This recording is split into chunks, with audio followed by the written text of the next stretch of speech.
Hello? Anybody home? I walk further inside, but Faye doesn't seem to be hanging around. Suddenly, the elevator turns on and rises to the top of the shaft. As it comes down, I can see Faye standing on it, staring down at us. I hate mornings. Pardon? Master always says that. Faye likes to eat drinks a master to wake up better. Well, I just wanted to ask you some questions about your master. Questions? Faye thinks he can ask her questions. Has your master ever told you to do something you didn't want to do? No. Master is very nice to Faye. Faye like helping his master. Are you sure about that? He didn't tell you anything else about the monster that you wouldn't want to tell me? Faye not know much about the monster. Honest. The reason I'm concerned is because I found a code near the last monster sighting and it translates to this. I take out the coded message from my pocket, showing it to Faye. Huh? What does the paper say? He holds it close to his eyes, skimming it over. Disobedience? Uh-oh. Faye meant, Faye never saw this before. Really? Because it almost seems like you recognize it. Faye not know what Dougal is talking about. How Dougal know what code says? I have my ways. Look, I'm giving you the benefit of the doubt here, Faye, but if there's anything you're doing that puts the alchemists in danger... No, Faye not doing anything bad. Master just wants to help everyone. Then who do you think wrote this code and who are they talking to? Faye maybe think it was joke. Knock knock, who there? Big metal kitty to give you a hug. Ah! What was that last part about? That joke based on thing that happened once. Me not want to talk about it. A joke doesn't sound like a very convincing explanation. Do you think it could have been at the demon worshippers? Oh right, demon worshippers. Wait, you've heard them before? Master said they bad, evil cult. Master also said they want to bring back Demon King to fight the goddess. Faye think that's scary. Bringing back our Gath? I thought he was dead. Isn't that a little simplistic and impossible? Faye not really sure what that means, sorry. Do you know if this might be related to the monster attacks? Faye not know if they're helping monster. Faye hope not. Faye want Dougal to be safe. Master not tell me that. Well, at this rate, we won't be able to track down one of them by the moon glow. After all, they could be anyone, but if Plan B works, we'll be able to find and kill the monster anyway. Plan B? What Dougal talking about? That, my metal friend, is a secret, but if you want to help me out, it would be nice if you had a semi-linear escape mechanism lying around. Faye not know what that is, but Dougal can get gear from inside Faye if he wants. No, thanks, I wouldn't want to get on with just his bad side. Sorry, Faye not know enough to help. Can Faye go now? Just then I noticed a rapping sound coming from the direction of the door. It's been going on for a little while now, but it's so faint that I didn't notice it. It's strange, maybe we should go check it out. Why don't you fly through one of the windows and see who it is from outside first? Who could have come here at this time?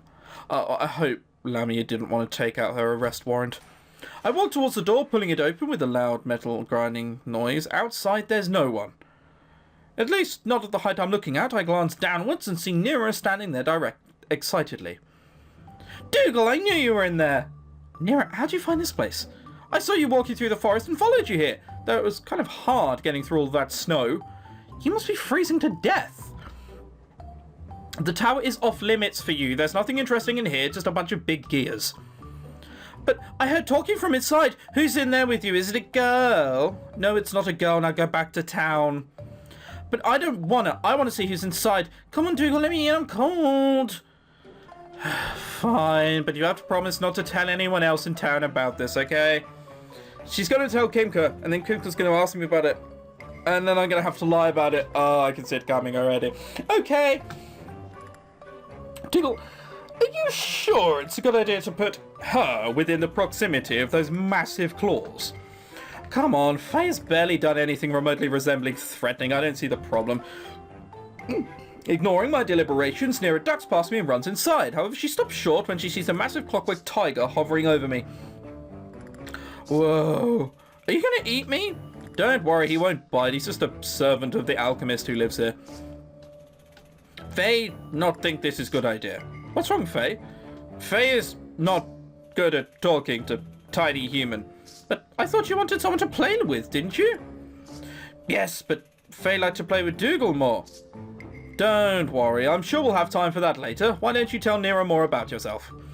Faye is a clockwork, and he is big and made out of metal and gears. Wow, you're a clockwork? I've never seen a clockwork that could talk. Faye have mind of animal too, but Faye is smarter than just Sabercat. This is such a bad idea. Wow, I've always wanted a talking pet. Ooh, I know some games we could play. Dougal, where's Dougal going? Oh, I just realised that I was late to meet someone. Take care of Nero for a little while, would you? What? Dougal, not go. Wait, Faye overheating. Dougal, help! Yay, now we can play Ring Around the Gears. Dougal. Now that's over with, we should find Kinker and see what she had planned for us. It shouldn't be that far from here to Greenbrier Garden. I walk beyond the tower. We're going to leave Nero to walk back by herself. We're just whatever. I walk beyond the tower towards the farm and the forest path. Hopefully I'm not late, though Kimka wouldn't mind waiting a little. Probably wouldn't mind, that is. I wonder if this is going to work. I guess not, because I'm evil. Greenbrier Garden. As I walk through the forest, the leaves crackle underfoot. I look around, not seeing anyone, though I feel as though someone's presence is there. Suddenly, I catch a glimpse of a movement at the corner of my eye, but nothing is there when I turn my head. I said, did you see something? See what? Don't say that, that's bad! You can't say see what! Never mind, I could have sworn something was there. Do you think it's the monster? What if Kimco is in danger? Nah, if it was the monster, it would have attacked me, right? Why would it just follow me like that? Perhaps you're just a bit too wound up, Dougal. With that fight coming up, I think this might be a good chance for you to relax, Right, I have to get rid of this tense feeling. Suddenly, I see someone up ahead and recoil in fear. However, I quickly recognize it as Kimka herself. She walks up to me with a smile. Ah, Dougal, you are right on time. Please, let us proceed to the ritual spot. Why was she walking around like that? As soon as I go into this meditation thing, am I going to be knocked out? She walks deeper into the forest, leading me into a small clearing. In the center, some type of incense burns. While there are a couple of small pillows laid in the ground, it seems like she put quite a bit of preparation into this. It's strange. Roica seems to be acting up lately. However, I do not detect any creatures in the immediate vicinity, so it should be fine. You don't sense anything at all. Well, there are some things I cannot sense, but those are rare. For example, an alchemist skilled in the art of stealth would be nigh undetectable using my familiar. What about using a tracking device? That may work, but I tend not to carry such massive things around. After all, for a fairy to depend on a clockwork would be insulting. I'm surprised you knew what I was talking about. Oh, I tend to read Imperial books from time to time for research purposes only, of course. Shut up! I don't like humans! Stop lying! That's what she's thinking. You're sure this will work, right? Of course, Dougal. Now, focus on the center point of your body. I will begin the ritual. Okay, I'll try. Isaac, just stay frosty until I come back. Aye, Captain. Do not worry, I'm rather experienced at this. There is little chance that something will go wrong. Little's a bad word. Don't say little. And if it does, then you will lose yourself inside my mind, wandering its corridors forever as a disembodied soul. Goody! I might have changed my mind about this whole thing. We have reached the point of no return. There is no turning back. Huh. I feel the alchemic power flowing through my body without my provocation. Kimka holds 2 vials, one in either hand, before pouring the energies into each other with a flash of light. I don't know what that says. It's probably just Russian. What? Laikar, Yuktara, Yukra, hurrah. There we are, hurrah! This is celebration! Wind and water energy flows from the vials and forms a cracking ball in mid-air. I've never seen anything like it. Laura Tel Car Ysera. Ysera? I'm struggling to see what that last word could be. Eter. Ia. Sure. Let the third eye be opened. She cradles the ball of conflicting energies, which buzzes with electricity. Grasping it within her palm, she brings it forwards, plunging it into my body. I feel a sensation spread through me as though I'm floating in the air. Kimko's chanting fades away as my surroundings blur. I feel almost like I'm floating above the ground before coming to rest on a grassy surface. I look around and the surroundings have changed completely. Well, I mean, it's very pretty looking. Where there was once ice, it has been replaced by the forest. I can hear the sound of the chimes tinkling in the wind, the water of a calm brook, and the leaves blowing across the ground. A gentle breeze blows across my skin, although still a bit cold. Understandable, seeing as what a Pharaoh would consider comfortable would be chilly for a human. It almost feels like early harvest weather, which incidentally happens to be my favourite kind. Before me is a plain carved wooden gate of the kind that could be seen deep in Farron territory. A little house stands off to one side, built in the traditional Farron style. Smoke puffs lazily from the roof, and for some reason I instinctively knew that some delicious confection is baking inside. Yeah, she is definitely a bit blurred. There's one. I'm trying to sort of like look at her, and it just looks a bit blurry. I'm not sure what it is. It might be that it's like 80% opacity or something. A light suffuses the surroundings, giving everything a slightly hazy tinge. When I look around, my surroundings seem to blur as if I was floating in water. However, I can see Kimka standing before me, looking the same as always. Amazing. I wasn't expecting it to be so vivid. For some reason, I am hit by a rush of emotion and tears drip from my eyes with barely any provocation. I suddenly feel bittersweet, as if the feeling of nostalgia of returning to a forgotten hometown or an old schoolhouse you had left long ago. Please gather yourself.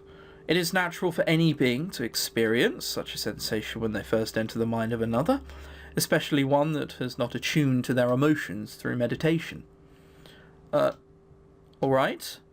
I shake my head, trying to stabilize my thoughts. It feels strange, as though waves of emotion are coming at me from all sides, one after the other, like the beating of a heart. It is more difficult than I thought to regain my concentration, but I finally manage it, and the surroundings begin to become clearer. Am I really inside your mind? Yes, this is something very few humans bear witness to. It is very private and very intimate. I didn't know you thought about it that way. When you said Dreamworld, I assume it was just a place somewhere in the infinitum. It is the infinitum, but such a place does not have a shape of its own. Our view of the infinitum is only formed by what we desire it to be. Every soul creates a sphere of influence in which their thoughts are made manifest. That's incredible and dangerous. If something interferes with those thoughts, damage to one's conscience may occur. But worry not, I keep my inner mind quite tightly controlled. It is a shaman's duty to keep their mind and body completely at peace. I really want to say your mind is beautiful, but I'm evil. So okay, so we're at 43 points. Yeah, we'll save it beforehand. And we'll do another one here. So they give us loads of, save slots for a reason, so it's fine. I can use as many as I want. 45. Okay, so I went up by 1. 2 even. Well, it's nice, but isn't it kind of boring? Boring? Pray tell, what would you rather see instead? Why don't you think up a giant battlefield and make us the heroes? Give us some giant swords and maybe some armor. And give most of it to me. I'm sure your powers will protect you. A battlefield. My mind is meant to be a place of peace, not some adolescent power fantasy. It's not adolescent. The difference is that everything's mature and realistic, except the fighting, that is. Some humans never learn. So, what is there to do around here? I can't go on a dream vacation or fly across the sky or anything. Unfortunately, Dougal, you are not practiced enough to withstand such a thing. I am keeping you here for your own safety. Think of it as baby steps. Perhaps you might find a shaman willing to teach you such things, but it would take a while to get the hang of it.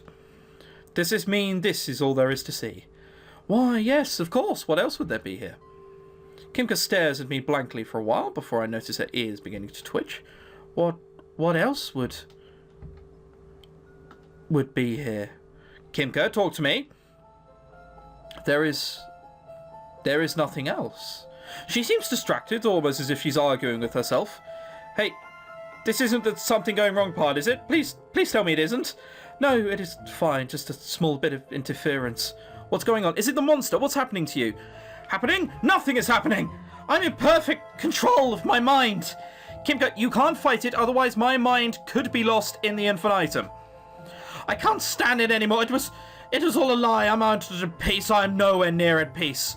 Kimka, nevertheless, I cannot allow you to see the truth. Suddenly, Kimka cries out, and I'm plunged into a formless void, landing on my back somewhere else entirely.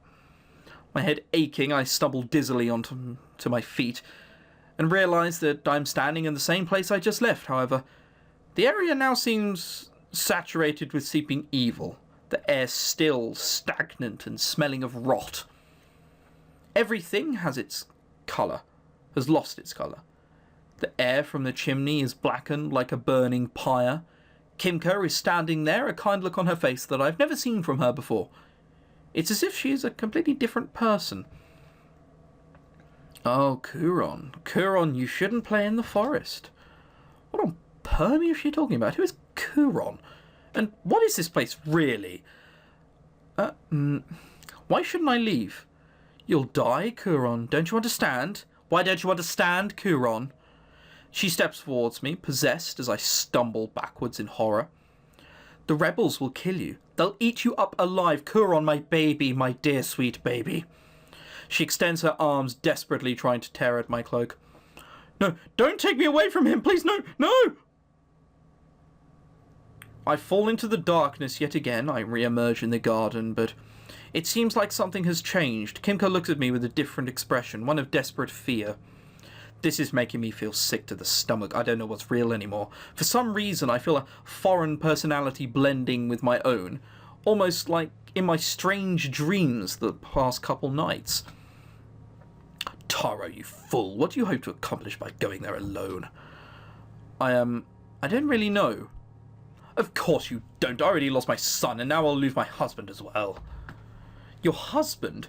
You don't even remember the pact we made, do you? Now you just want to throw your life away. Kuron is gone, do you hear me? That's insane. Just because someone took away Kuron from you means that you can just stop looking for him. There are dozens of rebels. Even with the keenest blade in the world, you will never get past a garrison armed with the weapons of the Empire. I look down, realizing that I'm holding an extremely sharp curved blade, the likes of which I've only seen by Ferran travellers, held even. Not only that, but I feel as though I can use it well. Well enough that most people would have a reason to fear me.